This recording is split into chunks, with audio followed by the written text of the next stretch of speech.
Avanzamos en la serie de graduados en Cristo y bueno, estamos ya en el siglo XVIII, muy cerca de nuestro tiempo.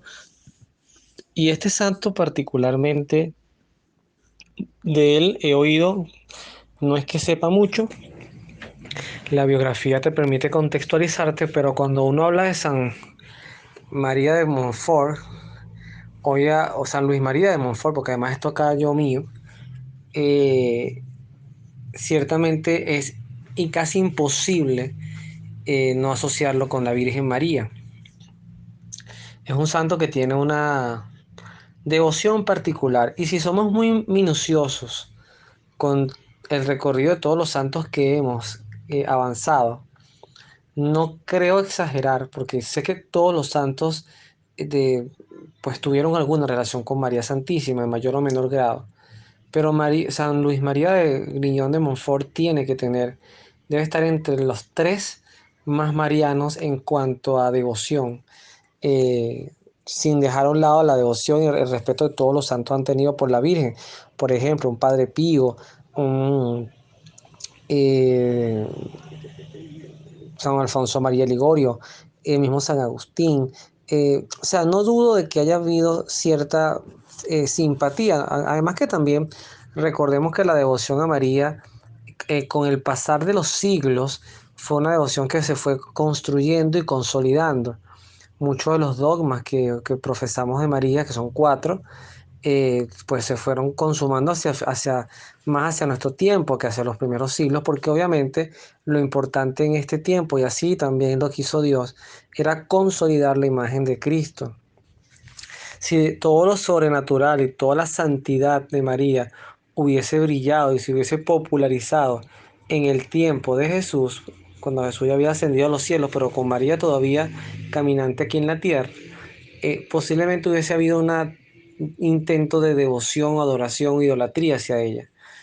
Dios hasta en eso la cuidó y la ha cuidado siempre.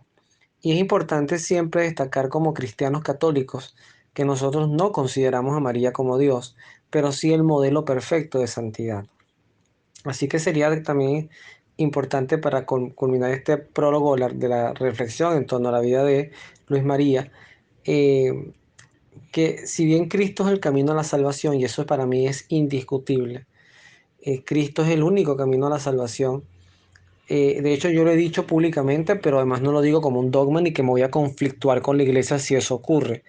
Todo lo que venga como doctrina, como dogma de la iglesia, amén, abrazado y sin discusión. Pero yo particularmente, y de esto escribí hace tiempo, yo no comparto el intento de hacer a María corredentora, porque la redención viene de Cristo, que además es el que se encarna y es el que se hizo hombre y además el que cargó la cruz y sufrió por nuestros pecados. María fue sin duda parte de todo este plan de salvación, como también lo fue San José, como también lo fueron, por ejemplo, Simeón, que fue a quien se presentó Jesús en el templo y en cierta forma profetizó todo lo que con Jesús iba a pasar. También lo fueron los Reyes Magos. O sea, si vamos a contextualizar quiénes fueron las personas que fueron construyendo el plan de salvación y además dándonos signos importantes de que Cristo era el Redentor del mundo, la actitud de los Reyes Magos por lo menos es fundamental en todo esto también. Son los primeros seres que van a adorarlo con la conciencia de quién era, que era un rey. Los pastores fueron por curiosidad, porque un ángel les había dicho que fueran a verlo, porque había nacido el Salvador del mundo. Y estoy seguro que no lo entendían como tal. Pero los reyes sí sabían que que había nacido un rey. Y además con una formación muy particular, o sea, es la visión de la ciencia, lo que hoy llamaríamos la astronomía, a los pies del creador de todas las cosas. Entonces, por eso María abraza muy bien su figura de madre de Dios, que no es cualquier cosa, de esposa del Espíritu Santo y de sierva, de hija del Padre, y tiene ese vínculo perfecto con la Santísima Trinidad. Pero bueno, volvamos a nuestro invitado, que es San Luis María Grignon de Montfort, un santo francés de una familia muy numerosa, 18 hermanos, y además habla de que, bueno, fallece uno, tres son sacerdotes, tres son religiosas, y este santo pues va empezando a descubrir una vocación muy especial en torno a él, o sea, un camino en torno a él. Hay cosas que son importantísimas destacar acá, ¿no? Primero, el niño con una devoción temprana, además respetuosa y además comprendiendo que le habla a un ser, que no le habla a una cosa, a un juguete, es esa devoción de Luis María desde muy temprano a Dios y a María Santísima. Ver un niño, claro, quizás estos tiempos, que ya estamos en unos tiempos más modernos, por así decirlo, que aquí no estamos hablando de la Edad Media, y estamos hablando de una sociedad que se iba progresivamente industrializando, que se iban dando comodidades que otrora pues no existían, que la salud y el entretenimiento también migraba hacia otras cosas. Estaríamos a las puertas de una revolución francesa propia de este país, aunque entiendo que Luis María no la vivió, pero algo se tendría que haber cocinado ya en torno a todo esto, la ilustración y todas las revoluciones que luego fueron entrando o permitiendo la entrada del siglo XX. Entonces, eh, es destacable un niño que además se le permita tener devoción a Dios. Y eso, fíjense que inclusive dentro del propio contexto donde él se forma, que es un contexto religioso, ya cuando está en el seminario, pues decían que no sabemos si estamos ante un santo o un fanático. Ese es el principal adjetivo destructivo que muchas veces se le coloca a una persona de una gran devoción a Dios. Una persona que lo que haga es hablar de Dios, que todas sus conexiones mentales, ejemplos, siempre tengan que ver con Dios. La manera de destruir eso, de matar una vocación, se lo digo a los padres con mucho respeto, es tildar a sus hijos de fanáticos. El fanatismo es otra cosa. El fanatismo es donde no media la razón, donde una persona no tiene la capacidad de sentarse, donde también hay un excesivo espiritualismo, o sea, todo lo explica por lo espiritual y obviamente eso no está bien. Eso pudiera ser un poco la idea del fanatismo, pero que una persona tenga una sana relación con Dios y explique las cosas en torno a la palabra de Dios, eso no hay que tildarlo de fanatismo. Él toma la decisión y hay algo que también llama la atención porque además el hermano mayor, yo no soy hermano mayor, yo tengo un hermano mayor, un hermano maravilloso además. Pero a él le toca hacer clip o lidiar con otro aspecto muy importante que era el estado iracundo de su papá. Un hombre muy irritable, de mal genio.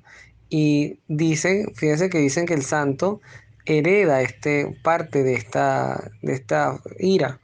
Pero me gustó muchísimo ver y leer en la historia que él, para evitar caer en discusiones con su papá bueno, discusiones quién sabe de qué nivel, él salía corriendo, él evadía.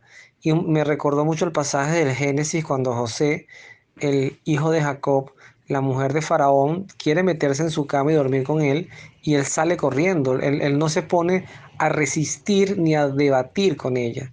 Y esto es una enseñanza importante porque del pecado se huye, el pecado no se combate, porque somos débiles. Jesús lo decía en el huerto de Getsemaní, el espíritu es animoso, pero la carne es débil.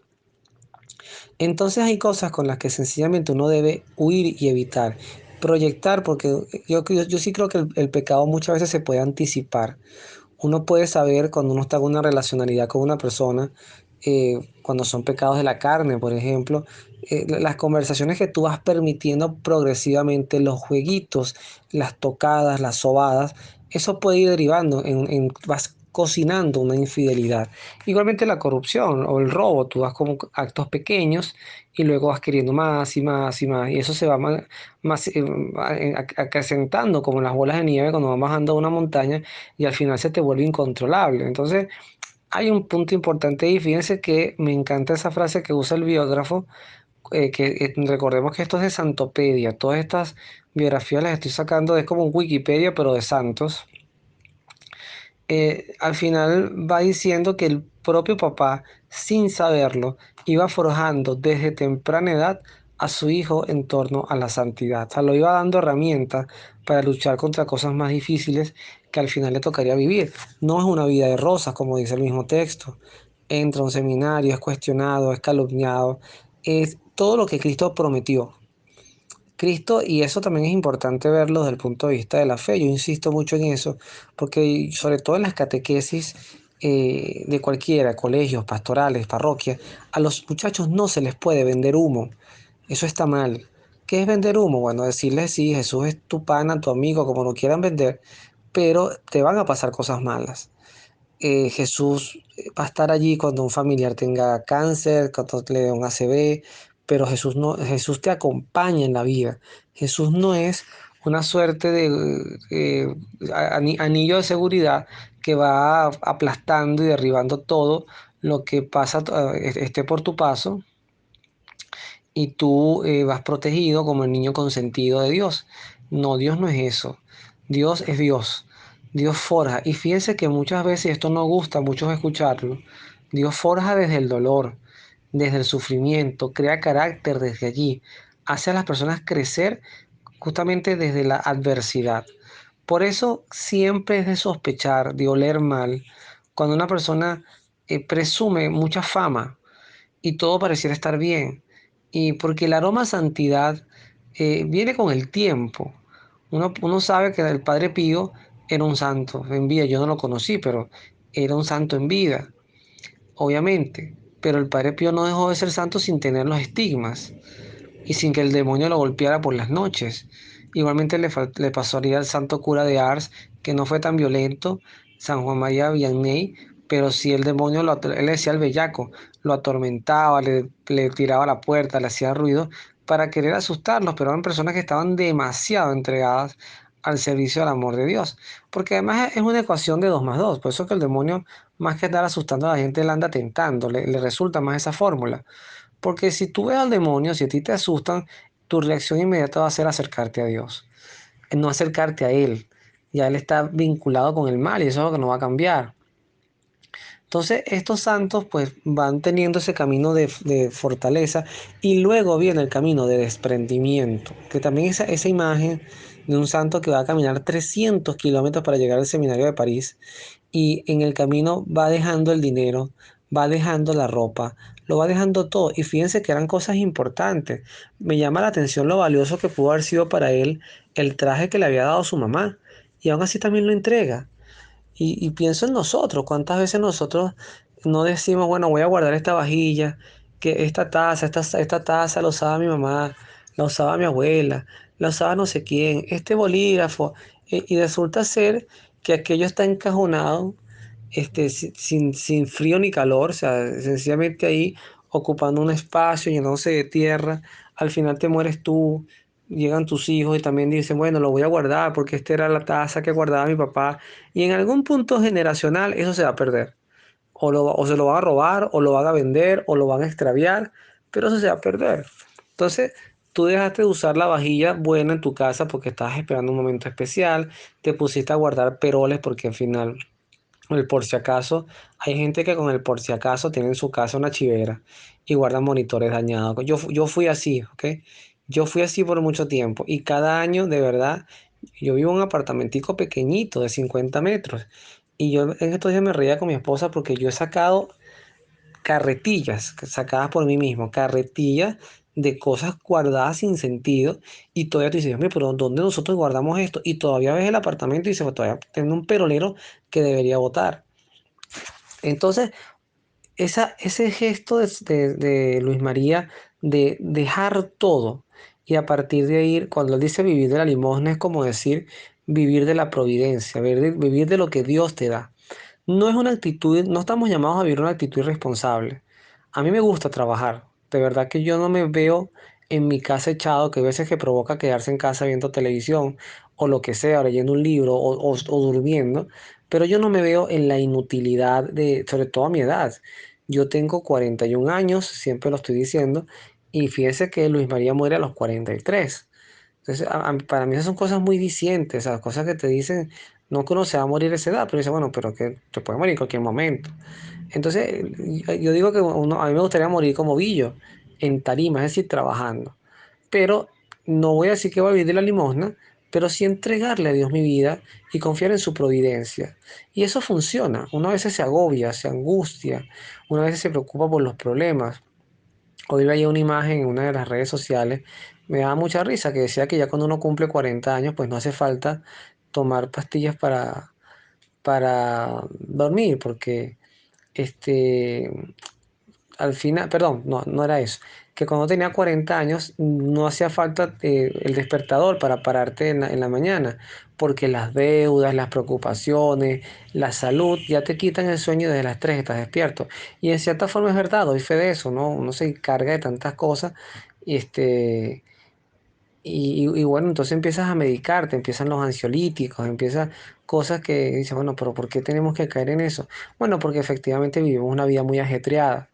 Estos santos misioneros, además, santos como él, todavía representan la santidad del misionero, del hombre que asiste. Fíjate que él estaba pendiente de asistir en hospitales, ayudar al prójimo, ser uno más.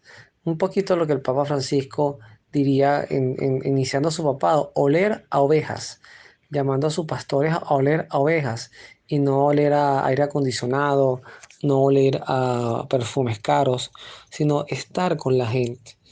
Y eso todavía hace falta. Eso todavía nos hemos hecho tan de redes, tan virtuales, que ya hemos perdido el contacto y la capacidad de relacionarnos con las personas. Uno lo ve en los muchachos de hoy. Los muchachos de hoy les cuesta sostener conversaciones largas, hablar de temas profundos. Son cosas que ellos particularmente, pues que se viven encerrados en sus mundos de seguridad, donde nadie los cuestiona y donde, cuando tú quieres dejar a alguien en visto o quieres cortar una conversación, sencillamente apagas el teléfono o te sales de la aplicación. Pero la vida real no es así. Entonces, es un santo y además ese contexto de proclamarse esclavo de María es bien y particular, porque María también fue esclava, no lo olvidemos en el Magnífica. Ella dice, porque ha mirado la humillación de su esclava. Entonces, quizás Luis María con esto lo que nos está diciendo es seguir el camino de María. No ser esclavos de María en el sentido de súbditos donde ella es la diosa y nosotros le obedecemos, sino es seguir el camino de María, el camino de la docilidad, de la mansedumbre, de la piedad, de la fortaleza en la fe, de la sabiduría en el espíritu santificador. Una María que nos toma de su mano, que además para mí hay dos imágenes que para mí representan la pureza, pero al extremo. Cuando digo la pureza es que de ahí no cabe ningún pensamiento sucio del mundo, ni ningún chiste barato, diría yo, que es el Espíritu Santo, obviamente, el Espíritu de Dios, Espíritu Santo, parte de la Santísima Trinidad y María Santísima. Yo recuerdo una vez en una actividad, y con esto voy cerrando, justamente que me tocó hablarle a los jóvenes sobre la sexualidad. Y yo llevé una imagen de la Inmaculada, creo que esto lo conté yo en uno de los audios anteriores, no me acuerdo en cuál serie, pero lo cierto es que después que hablamos de sexualidad, de los vicios, todas las cosas, yo les invitaba a ellos a cerrar los ojos y pensar muy honestamente en imágenes, bien sea pornografía, chistes de doble sentido o actos inclusive vividos que tuvieran mucho que ver con con la sexualidad y que a veces los argumentábamos como naturales y normales, pero que los tuviéramos ahí presentes. Cuando yo les invitaba a abrir los ojos, lo que veían inmediatamente era María, porque María yo le había lo colocado estratégicamente en el medio de ellos. Y el choque era duro. Era duro porque obviamente es tirar la mirada al piso, es el impacto es la vergüenza. Entonces, si sabemos que esas cosas no están bien, no podemos justificarlas. Cristo nos decía, sed perfectos como vuestro Padre Celestial es perfecto, y aunque Él sabe que en la debilidad humana la perfección casi que es una utopía, coloca la vara alta, porque estos santos se lo creyeron. Y yo estoy seguro que perfectos no fueron. A veces las biografías son muy exageradas, pero sin duda algo que tenían claro es dónde estaba la verdad y a quién querían seguir. A Cristo, Señor y Salvador. Que Dios los bendiga. Nos vemos en la oración.